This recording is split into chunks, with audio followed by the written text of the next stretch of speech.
So you've decided to buy Farming Simulator 19. Here are the top 10 things you need to know before actually starting to play.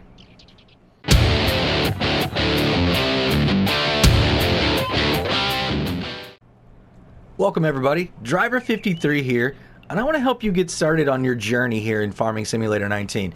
And when I say journey, I mean an absolute journey. Farming Simulator is a really immersive, complicated game if you kind of let it be that way, but it's really simple also. And I want to share with you the top 10 things that you're gonna need to know before you get started playing the game. So you are gonna start off with Ravenport. You have Ravenport or Felsbrunn that you can start with. I highly recommend Ravenport, and the reason is because it's gonna have a tutorial that's gonna show you how to use your harvester, what to do with your crops. It's gonna show you how to cultivate, how to seed, different elements of the game like that. But that's about it. There's a little bit of room for improvement there, and I want to show you just a couple more things, tips and tricks here to get you started. So the first thing you're going to see whenever you load into this map is all kinds of these buildings, and you'd be like, oh, let's go over and check them out, let's open them up. But you can't get into these buildings. They're decoration only. Now, if you like the decorations being on your farm, keep them. They're awesome. They're designed in here to mimic a really nice farm. But the problem is they take up a lot of space, and you can make some money off of them. You definitely can. So let me show you what I'm talking about. All right, so now we're in the menu, and you can see that we have 6 tabs across the top. What I'm going to do is I'm actually just going to hit Garage. On PlayStation, it's going to be the triangle button. And you can see we have all of our equipment that we own right now. So if I come all the way across to the right, you can see all these buildings that I was just telling you about are right here. We've got a farm stable, we got a farm storage. You know, there's 6 buildings here that we can do something with. And if you see, they actually are really good value if you sell them. And, you know, you're not going to be able to use any of them to put anything in. They're just there for decoration. So if you sell them, you make all that extra money right off the bat, and then you can put that back into your farm. You know, so I highly recommend selling them if you don't want them around for decorations. The next thing I'd like to tell you about is equipment. So you may start using this and then realize, hey, this is kind of slow, or you've got a really big field that you just bought and it's going to take a really long time. How do you get new equipment? Well, what I recommend, you have 2 options, okay? So if we come into the garage here, right, we can go over to our equipment and say we want to get rid of this harvester. So it's going to give us $75,000. That's if you sell it right here and they take it from here, okay? So let's take this up to the shop and see what kind of price difference we get up there. All right, so here we are at the shop here in Ravenport, and it's around the back side a little bit over here in this rectangle. And if you come right here, you're going to be able to sell this equipment back to the shop. So once again, let's take a look in our garage and see what our price is going to be. So our header, they want to give us almost $24,000 for, and our harvester, they want to give us almost $75,000. So 24 and 75. Now, if I come to this icon right here, and I hit my L3 button, like I said, I'm on PlayStation, so L3 button. Now you can see that it's going to be almost $90,000. That's like what, 15,000? Was it 74 before? 75. So 75 to 90. It's a $15,000 difference. When you're on a small farm like you have down there, that's a lot of money. And let's go ahead and do that really quickly. I always recommend to repair. Let's see how much it's going to cost us to repair. Okay, it's not actually going to do it. If you have wear and tear on your equipment, you need to repair it first. It's only going to cost you a few dollars, and then you can sell it. So let's sell. There we go. And how much for this header? They're going to give us almost $29,000 for it. That's awesome. So we're going to sell it too. So now that you've got some money, right, what are we going to do to get a new one? Well, you can come around over here and actually go to the store icon right here, right? Or you can just keep doing it the way that we've been doing it and go to the menu this way. We want to get a new harvester because that's what we just sold. So let's go to this, and if you come across, you're going to see that they all start getting a little bit more expensive, but they get more capacity, more horsepower, right? Maybe a little bit faster. So this is all you're going to have in base game. And you may be like, well, which one do I need? Let's take this New Holland for an example really quickly. If we jump in here, you can buy it for $430,000. That is a huge chunk of change, and we don't have that right now. So what I recommend is leasing. You can lease the equipment, borrow it, try it out, see how well it is, and then you can make the decision, do you want to actually make the purchase this piece of equipment and keep it forever. The way that the lease works is you have a base cost, which is a one-time fee. You have a per operating hour, and that's per game, how long you actually play the game. So if you sit down and you play it for 1 hour, that's 1 hour per operating hour. If you have your time on a different time scale, like 5 or 15 or whatever like that, that doesn't affect that. Per day does, though. Every day that it clicks over to the next day, you're going to get charged $4,300. So in this instance right here, it's $21,930. That's a really, really good deal considering the alternative is $430,000. So I highly recommend leasing your equipment. So another option that you have, say you have a tractor and it just doesn't have a whole lot of horsepower and it's really struggling to kind of keep up. Or if you got a harvester that you really want to increase the horsepower because you got hills, right? Same thing. So what you can do is bring your vehicle up here to the shop, and you're going to go to this icon right here. And when you click on it, same as if you're going to buy it, but instead of this time, you're going to hit customize. So you're going to go to Square on the PlayStation. Now you can come in here and you can change your tires, whatever you want, right? You can make them big, you can make them duals, you can make them real narrow, whatever your preference here. But the really cool one is you can change the horsepower on a lot of these tractors. So we'll go all the way through, and you can see that whenever you start with this tractor, it's 170 horsepower. If you max this thing all the way out, it's 261. That is a big increase. Now it's going to cost you $46,500 in this instance right here. But most tractors, if you wanted to buy a new tractor at 261 horsepower, okay, let's take a look at that also. So medium at 261 horsepower, this is a 280 right here, and it's going to cost you $228,000. So the Puma is at 225, and that's 188. So that upgrading looks like a really, really good deal. And you can do that with a lot of your equipment. So I highly recommend upgrade or modify your equipment to suit your needs. So another really good way to understand how the different equipment works on the farm is to try out contracts. So this is under your options menu, and it's going to be about midway through the tabs at the top. And as you can see, like right here, we have a fertilizing contract. And what you can do is you can borrow the items by hitting triangle. And in this instance, you would get to use a Fendt tractor and a sprayer, which is really, really cool. And if you go to baling, they're going to give you a case tractor, a couple mowers. You're going to get a baler, probably a bale carrier, possibly, what is this one? You got to ted it. So they're going to give you a tedder, a windrower, some really, really cool equipment that you get to test out and see how well you like that. On fertilizing, it's the same thing, but it's different equipment. You get to try out a mineral fertilizer instead of a liquid fertilizer. So I highly recommend contracts also, and it's a great way to make some money. Even if you're borrowing the equipment. Now on fertilizing jobs, you're going to have to put in some cost for the fertilizer itself, but you're going to get that back if you do multiple contracts. So highly, highly recommend contracts. Another really great way to make some money is to look at what you have in your silo whenever you start. So we're going to come over here, and what I'm going to do is I'm going to position this trailer underneath that spout that you see sticking out right here.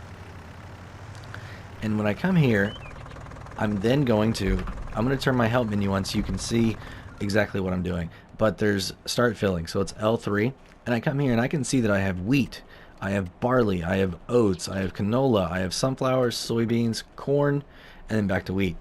So there's a lot of product already in here.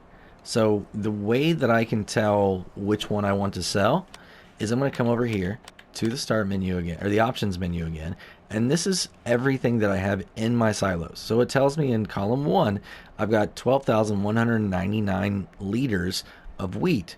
I can store 200,000 liters in this silo, and if I look down, I can see the different prices for the different locations. Now, I know from experience that central grain elevator, that's a really good price for that product right now. I would be selling that in a heartbeat.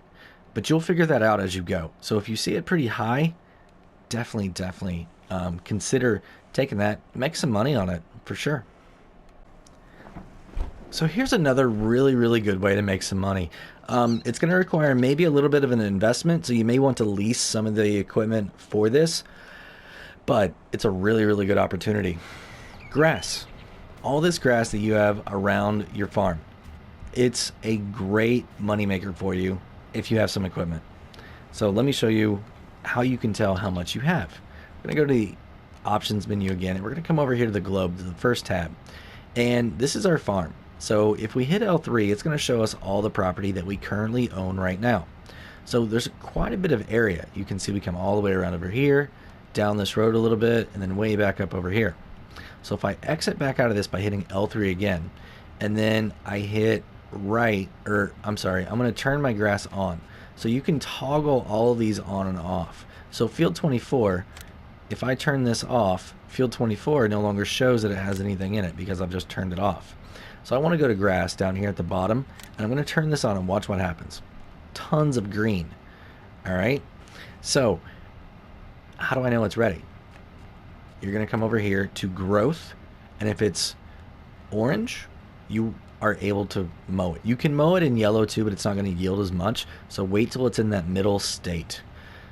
But there is a ton. So every bit of this all around here, you're going to be able to mow it. You can take it to, you bale it, right, and sell it off as grass bales. You can wrap it, turn it into silage bales, which is worth a lot more. You can turn it into hay and sell it that way. So whatever you feel comfortable getting the equipment to be able to do, I highly recommend it. But I mean, there's a ton of it around here. Absolute ton. If you're brave enough, you can get up on the hill. You've got that whole area back over there that you can do also. And no matter which map you load into, you're going to have grass. Now, I went ahead and sold all of those decorations. And you've got all this area over here now that you may be wondering, well, what am I going to do with this now? Well, you've got a couple of options. One is you could turn this into a field. You could expand your fields out, right? Make it a little bit bigger. But if you don't want to do that, what could you do? Let me show you. What we're going to do is you're going to hit the menu again to bring up this, okay? And you're going to come across to the right-hand side, and it says landscaping. So go ahead and hit the X. And what I want you to do is go over to painting right here. And to toggle between, and the way you do that is you hit L3, and that's going to toggle between your sculpting and your painting. Now, you can also toggle the right stick by R3 and go between a circle and a square. Okay? Now, when you're painting, if you look down in the bottom right-hand corner, it says ground type, and you've got all these different ones. So say I just wanted a ton of grass. Watch this right here. Boom, I've got grass. Boom, more grass. And it's super easy. Now, be careful. The way I change this, well, not careful on this, but the way I changed it is R stick, my right analog stick, up and down. Up makes it smaller, and down makes it bigger. So how much does it cost to do one square, the small size of grass? We're at $6.34, and we go down to $6.25, so $9, okay, per square is what that costs. You could also make this a field and then plant the grass. You're going to be able to fertilize it then, get a little bit more out of it. But if you just want to do it quick, right here, just paint it. Now, you can also modify the terrain, and we're going to do that right here. I'm going to make this a little bit bigger, and I'm going to make it a circle, and I'm going to go back over to sculpting. Now, I'm going to bring up my menu here. This is my help menu, and you have all those options that we can do for deforming the land. Say I want a really big raised up area. Well, what I can do is I can just go to raise and hit X, and watch what happens to my ground right here. It all comes up. Wow. If I want to take it down, okay, I just hit square, and it takes it down. Pretty cool. Now, I got this kind of where I want it. It looks really good, and I want to smooth it out. So I'm going to hit triangle and see what it does here. it really tries to make it as smooth as possible. So you got a little bit of rolling hill there. Pretty cool. Be careful though. It can take a lot of money very quickly to do this. And what I mean is we'll come over here. Sorry about that really quick. But we'll come over here to this hill. Okay? So say I want to really get rid of this hill. I want it gone. I want to make it flat, expand this field out as far as I can. So what we're going to do is I like to use flatten, R1, and we're going to come down over here where it's already kind of flat, and we're just going to go straight into this hill. So we're at $347,000 roughly, okay? I'm going to switch back to a square, and we're going to go R1 to flatten. And as I move in, it's just going to take it away. But look how fast my money's going down. I'm already down to $330,000. You know, I can come all the way around over here. Now, once I start getting closer to a tree, it's not going to let me. But you can do this really easy, but there's no way to undo it. So just be careful with that too. But you can see it takes your money down really quickly. But those are a couple of things about landscaping that I felt like you needed to know. The next item I'd like to talk to you about is mods. Mods are really awesome way to expand your gameplay, whether it be through a map or a piece of equipment or even the way that the game is played itself. So let me show you what I mean. Go into mods here and you're going to come up to this menu. Now the one thing that you want to make sure is down at the bottom you see it says L3 show top mods only. If you have that turned on, it's only going to show you top picks from the community. So we all get to rate these mods how we'd like. And if you have that turned on, it's only going to show you those mods. So if that's what you're really interested in, definitely go for that. But if you want to see everything available, make sure that you do not have top mods only selected. So how do you select a mod? Well, let's take a map, for instance. It's up here in the top left-hand corner. When we select this, it's going to come up with all these mods. Now, if you see a green circle with a number in it, that's a newly released one. And you can see some of these I have not checked out yet and installed. But all you have to do, let's say we want to go to Greenlands. Okay, so right here we're going to select it with the X. I'm on PlayStation, so it's going to be the same button. I normally select things if you're playing on Xbox. So you have a description here, and if you look in the top right hand corner, this mod says 130.58 megabytes. So it also says what revision. If I hit install right now, it's going to tell me it's added to my download list. Hit OK again, and in the bottom right hand corner now you can see the used system storage is at 77%. What that means is that we only have a certain amount of capacity on our consoles to be able to store the mods that we want to use. When you get to 100%, it will not allow you to download any more mods. So if you've got a bunch and you need to get rid of some, all you have to do is just hit uninstall, the triangle right here, and it's going to say, do you really want to install? Yes or no. I'm selecting yes. Then it says mod successfully uninstalled. Perfect. There we go. So I'm going to go back out to another area here. We're going to back out of this, and I want to go into small tractors now, and I want to select this Massey Ferguson 5700S. So when I do that and I hit install, and yes, now I'm going to use my right tab button, and I'm going to go to installed, and then I want to go to downloads. It's the fourth one. That's going to show me the progress of all the mods that I have selected. So say I do a couple maps and then I've got a bunch of mods behind that. It's going to go in the order that you select those, and it's going to show you the progress here. Once it gets to 100%, it's done, and then it's going to move on to the next one. All the other ones are going to show pending. So as you can see right here, 100%. Now if I come off this and then I come back, it's obviously not here anymore. So don't think that it disappeared. It's just not in the download section anymore. Where you're going to be able to find it is right here in installed, and as you can see, it's right there on the left hand side. Now if it's an older mod, it could be off to the right a little bit. I've got quite a few right now, so it's over here because it's a newer mod. I'd also like to show you, if you want to see all of the latest mods available, it's the second from the right tab up at the top. And this is going to show you all the latest stuff that just came out. And it's going to only show you a few days. It's not going to show you everything. So if you're looking for new mods, check it out every couple days maybe. See what's out there. Some days we get a lot and it fills it up completely. So you'll figure it out though. Also, if you want to see recommended, this is one that the Mod Hub feels that you would like a lot based on the other ones that you have, or maps that you've played on, things like that. And also, if you want DLCs. Now, these cost money on some of them.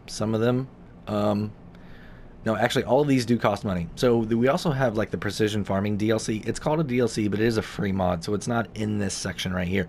All of these right here cost money to be able to play.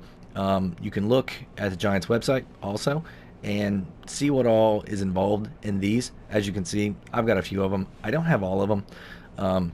Nothing against them. I just don't have all of them installed right now. And update.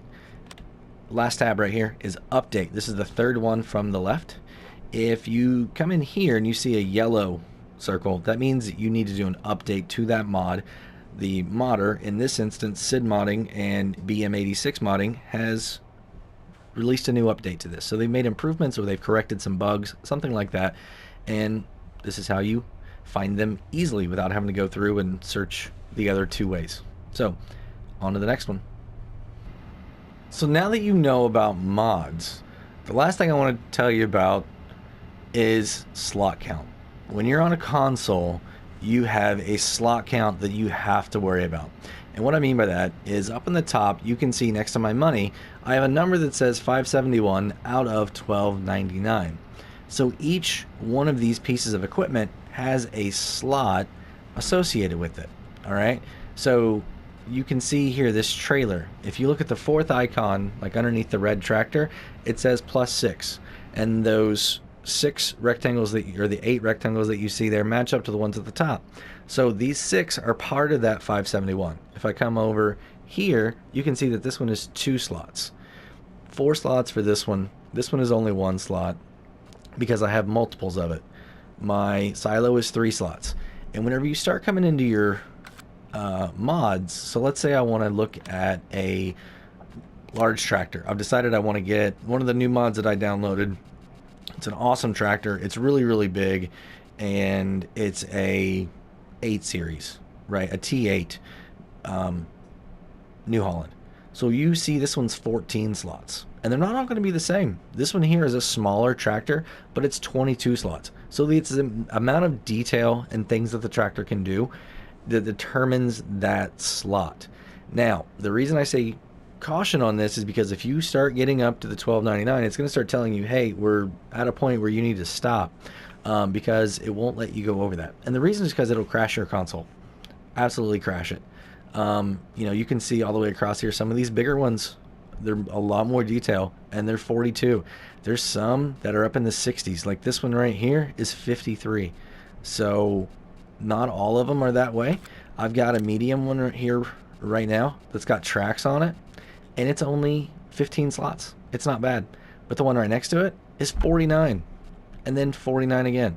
So just be careful once you start getting into your mods that you're paying attention to the slot count, because if you've got a lot of stuff you want to do, maybe you want to get some different equipment that's a little bit less slots, or duplicate your equipment like we did with our the 2 tractors that we have, the 2 case ones. You can see right here, it's going to tell me that I have 2 in my garage already, and it's only 2 more slots to add another one. So if you want to run 6 tractors on your farm, maybe they all need to be the same if you're doing a lot of other stuff. So definitely pay attention to slot count when you're on console. So that is the last item that I wanted to tell you about for console players. I hope that these top 10 things are enough to get you going and make you feel comfortable about starting gameplay on Farming Simulator. And I hope you have a great journey. And if you have any other questions, feel free to put them in the comments below. I'm more than happy to help you out. Have a great day, everybody. Until next time, this is Driver 53, signing off.